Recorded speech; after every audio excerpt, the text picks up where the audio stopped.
पहुंच गए। इलेक्शन में मैं वहां जा रहा हूँ, कभी पंजाब पहुंच जाते हैं। मैं भी केजरीवाल जन संवाद अभियान में तो। और दोस्तों, बढ़ रही महंगाई, बढ़ रहे सिलेंडर के दाम और जनता को चूसते हुए आए हैं साहब जी कई सालों से जैसे पका हुआ आम। क्योंकि फिर से फेंकना प्रचंड कर दिया है और जनता के जीवन में आनंद ही आनंद कर दिया है। कुछ नहीं बोलते। राहुल गांधी मेरे लिए स्टूपिड इंसान है इस दुनिया के सबसे बड़े। राहुल गांधी को यही नहीं पता कि कुछ हो क्या रहा है देश में, उनको यही नहीं पता। वो यहाँ पे रहते क्यों है हमें तो यही नहीं। हाँ, सच में वो पप्पू ही हैं और मैं चाहती हूँ ये वीडियो उन तक जाए कि वो पप्पू ही है। हिंदू तो बेवकूफ है, वो इसलिए बेवकूफ है क्योंकि अभी तो सारे खड़े हुए हैं, लेकिन जब लड़ने की उस चीज के ऊपर बात करने की बात आएगी तो इनमें से कोई भी नहीं होगा, सब अपने घर पे बैठे होंगे। लोग सच में ही बटे हुए हैं, लोग बटे हुए। जब बोलते हैं कि हिंदू सहिष्णु है इसलिए एक एक करके कमेंट करता और हिंदू चुपचाप सुनते हैं। बिल्कुल यही हो रहा है। राहुल गांधी के चुप्पी पे क्या बोलेंगे? गांधी कुछ नहीं बोलते। राहुल गांधी मेरे लिए स्टूपिड इंसान है इस दुनिया के सबसे बड़े। राहुल गांधी को यही नहीं पता कि कुछ हो क्या रहा है देश में, उनको यही नहीं पता। वो यहाँ पे रहते क्यों है हमें तो यही नहीं। हाँ, सच में वो पप्पू ही हैं और मैं चाहती हूँ ये वीडियो उन तक जाए। सत्य और तथ्य में बात एक ऐसे सत्य की जो तथ्यों के साथ साबित करता है कि भारत मर्यादा में रहना जानता है तो मर्यादा में रखना भी जानता है। फिर चाहे सामने पाकिस्तान हो, चाइना हो या फिर कनाडा हो। इसी कड़ी में ताजा नाम मालदीव्स का जुड़ गया है। मालदीव्स जिसकी अर्थव्यवस्था टूरिज्म पर आधारित है, उसी मालदीव्स की सरकार के 3 मंत्रियों को प्रधानमंत्री मोदी द्वारा लक्षद्वीप का प्रमोशन करना रास नहीं आया और इन तीनों मंत्रियों ने प्रधानमंत्री मोदी के लिए कुछ आपत्तिजनक टिप्पणियां सोशल मीडिया पे कर डाली। बस इसी के बाद मालदीव्स को अपनी हैसियत का अंदाजा लग गया होगा, क्योंकि दावा है कि मालदीव्स की हरकत से नाराज लोगों ने 8000 से ज्यादा होटल बुकिंग्स को कैंसिल करा दिया। 2500 फ्लाइट्स के टिकट भी कैंसिल हो गए। बाकी कसर सोशल मीडिया पर बॉयकॉट मालदीव्स ट्रेंड होने लगा। मालदीव्स इतना बैकफुट पर आ गया कि उसे अपने तीनों मंत्रियों को बर्खास्त करना पड़ा, हटाना पड़ा। यह न्यू इंडिया की अर्थात नए भारत की संपूर्ण ताकत है। यह किसी एक पार्टी की, सरकार या व्यक्ति की जीत नहीं है, यह आपकी जीत है, भारत की जीत है। इससे पहले ऐसी किसी घटना के बाद भारत सिर्फ नाराजगी जता पाता था, लेकिन अब वहां चोट की जाती है जहां सबसे ज्यादा असर होता है। दरअसल मालदीव्स भारत की नाराजगी मोल नहीं ले सकता, क्योंकि मालदीव्स की अर्थव्यवस्था का 28% पर्यटन से आता है और भारत से पूरी दुनिया के मुकाबले सबसे ज्यादा टूरिस्ट हर साल मालदीव्स ही जाते हैं। साल 2022 में 2,41,000 और 13 दिसंबर 2023 तक करीब 1,94,000 टूरिस्ट भारत से मालदीव्स जा चुके हैं। इसके अलावा मालदीव्स के इंफ्रास्ट्रक्चर में भारतीयों की और भारत का निवेश काफी ज्यादा है। इतना नहीं, ट्रैवल कंपनी मेक माई ट्रिप के मुताबिक प्रधानमंत्री मोदी के लक्षद्वीप दौरे के बाद इसके ऑनलाइन प्लेटफॉर्म सर्च में 3400% का इजाफा हुआ है और गूगल सर्च में लक्षद्वीप कीवर्ड ने 20 साल का रिकॉर्ड तोड़ दिया है। भारत अब अपनी ताकत को पहचानता भी है और देर किए बिना सामने वाले को ताकत का एहसास भी करा देता है।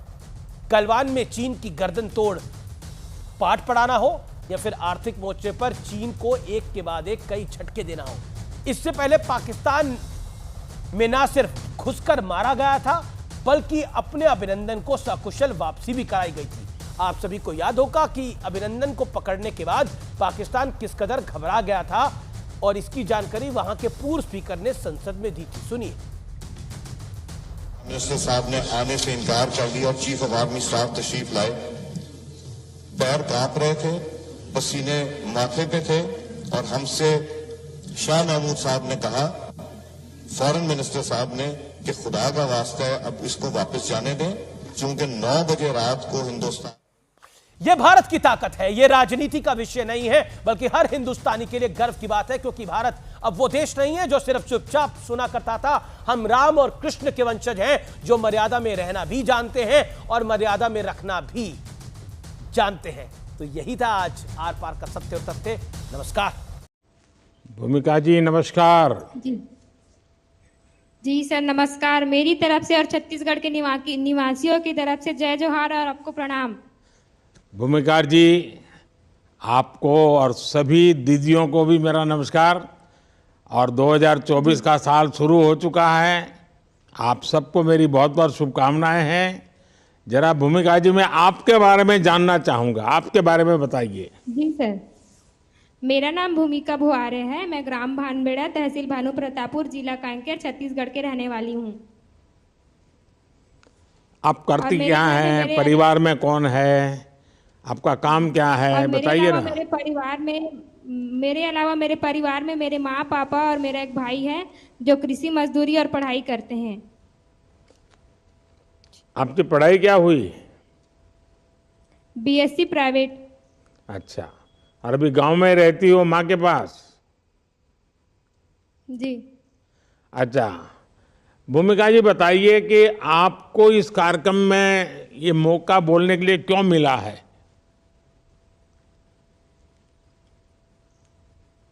कुछ आपने बहुत काम किया होगा बड़ा, इसलिए तो मुझे आपके साथ कुछ समय बिताने का अवसर मिल रहा है। जरूर आपने कुछ पराक्रम किया होगा, जरूर कुछ सिद्धि की होगी। जी, बताइए। मैं समूह में जुड़ी सर, वनधन समूह में। हाँ जी, मैं वनधन समूह में काम करती हूँ, जिसमें हमारा समूह प्रभारी समूह है, जिसमें मैं सचिव के रूप में काम करती हूँ। कितने समूह में बहनें हैं? क्या काम करते हैं? क्या क्या योजनाओं का लाभ मिला है आपको? जी, हमारे गांव में कुल 29 समूह हैं और हमारे घर में हमको वनधन का लाभ मिला है, उज्ज्वला गैस का लाभ मिला है, नल जल जीवन का लाभ मिला है, शौचालय का लाभ मिला है, मनरेगा कार्ड का लाभ मिला है, राशन कार्ड का लाभ मिला है, किसान सम्मान निधि का भी लाभ मिला है, बोनस का भी लाभ मिला है। आपको तो सब योजनाएं याद है भूमिका जी। जी सर, आपसे जो मिला है कैसे भूल सकते हैं सर।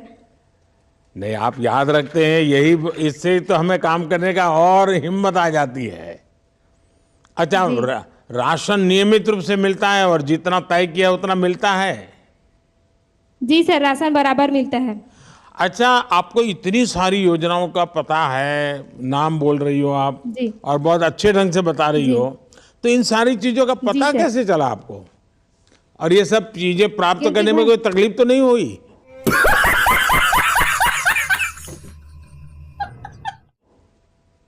नहीं सर, तकलीफ नहीं हुई सर। इसका पता कैसे चला? इन सारी योजनाओं का पता कैसे चला आपको? घर में मम्मी पापा बताते हैं सर। जी। आपका भैया क्या करता है, छोटा भाई? मेरा छोटा भाई भी कॉलेज करता है सर। अच्छा, तो पहले तो मैं आपके माता पिता को प्रणाम करता हूं कि उन्होंने आप दोनों बच्चों को पढ़ाया, क्योंकि मैं जानता हूं बस्तर की जिंदगी कैसी है, लेकिन आपके माँ बाप प्रणाम करने योग्य हैं कि उन्होंने और बेटी को पढ़ने के लिए बाहर भेजा, बेटे को पढ़ाया।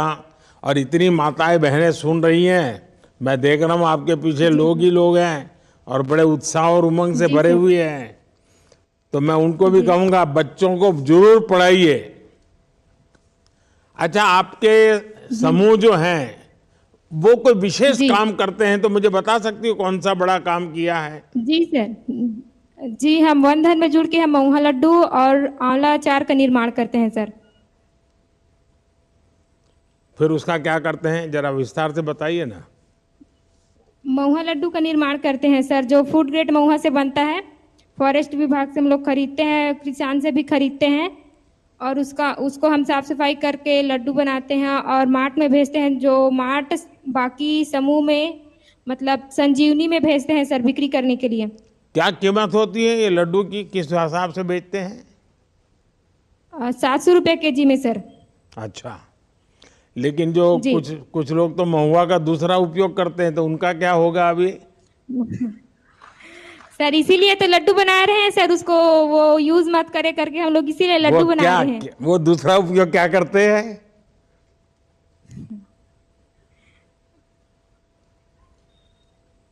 नहीं पता सर। हैं, नशा करते हैं? जी सर। अच्छा, इसलिए आपने हंस करके बताया। जी। अच्छा भूमिका जी, आपसे बात करने का मौका मिला और इतने सारी माताओं बहनों को दर्शन का भी सौभाग्य मिला। मुझे इस बात का बहुत संतोष है कि बिना किसी तकलीफ के आपको अनेक योजनाओं का लाभ मिला है। मुझे विशेष रूप से ये भी अच्छा लगा कि आपने वन धन केंद्र का लाभ लिया है और आपने लोगों के स्वास्थ्य के लिए इसका बहुत बढ़िया तरीके से उपयोग किया है। A few moments later. हमारी सरकार आदिवासी क्षेत्रों में रहने वाले हमारे भाई बहनों के विकास के लिए कटिबद्ध हैं। आप जैसे जागरूक नागरिकों की वजह से वनधन केंद्र अच्छे परिणाम दे रहे हैं जी। और आपको तो पता होगा कि हमारे यहाँ आदिवासी समाज में भी जो बहुत बहुत पीछे रहे हुए लोग हैं और उनको एक विशिष्ट रूप से गिना गया है। अभी मैंने भगवान बिरसा मुंडा के जन्म स्थान से उनके लिए एक बहुत बड़ी योजना घोषित की है।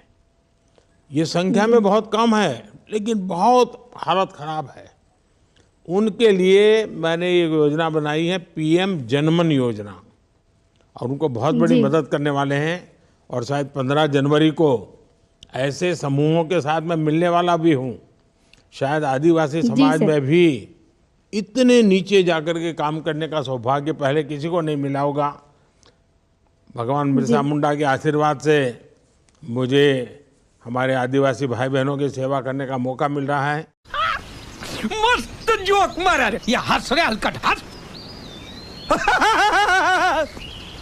3 बार सम्मन केजरीवाल के पास पहुंचा है। अगर वो ईमानदार हैं तो जाके सवालों का जवाब दें। वो डर क्यों रहे, भाग क्यों रहे, पूरी जनता देख रही है ये केस में, और इस बार ये जनता जवाब देगी। स्पष्ट हैं, साफ छवि के हैं, तो भाग क्यों रहे? ईडी के पहले ही समन पे जाने चाहिए थे। एमपी पहुंच गए, इलेक्शन में मैं वहां जा रहा हूँ, कभी पंजाब पहुंच जाते। मैं भी केजरीवाल जन संवाद अभियान, मैं तो उनको एक संदेश देना चाहता हूँ, एक बार ईडी के साथ तो संवाद कर लो, दूध का दूध पानी का पानी हो जाएगा। केजरीवाल के बयान इतने जल्दी बदलते, इतनी तो दिल्ली की हवा भी रुक नहीं करती। केजरीवाल बहुत बड़ा सातिर बंदा है भाई, वो मनोहर कहानियां गढ़ता है, मनोहर कहानियां। अरविंद केजरीवाल ने खुद कहा है कि मेरे से ईमानदार आदमी आपको मिलेगा ही नहीं। तो कट्टर ईमानदार है तो क्यों भाग रहा है? 3 ईडी के सम्मान। आप मेरे को ये बताओ, तो ईमानदार वो है, ये एजेंसियां बताएगी ना, देश की जनता बताएगी ना कि मैं खुद ही अपने आप को सर्टिफिकेट दे दूंगा। ये तो वही बात हो गई, केजरीवाल खुद ही एक फॉर्मेट A4 निकाले और खुद ही साइन कर ले कि मैं सबसे ईमानदार। ये क्या बात हुई? तिहाड़ जेल में जो है ना, केजरीवाल की होली मनेगी, बस तुम देख लो। खत्म, bye bye, tata, goodbye, गया।